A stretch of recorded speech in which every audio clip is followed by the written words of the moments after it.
versenyző, ővel kezdték az edzést a Pro-Teamnél.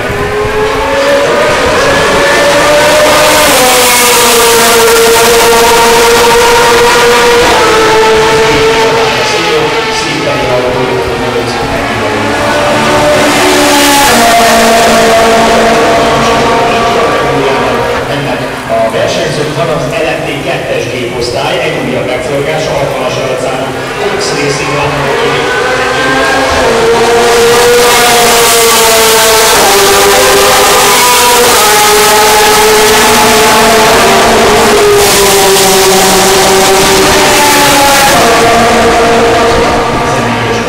Már nem teljesítette, úgy tűnik, hogy nem csapta az autó elejét, úgyhogy egyszerűen csak eljön.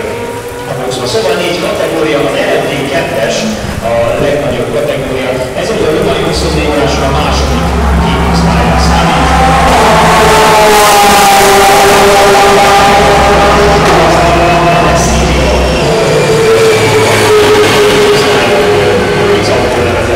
Az LMP2-ről.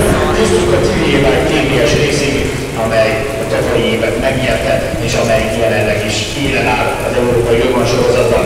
Illetve van egy LMP-C kategórián, ebben teljesen egyforma Le Mans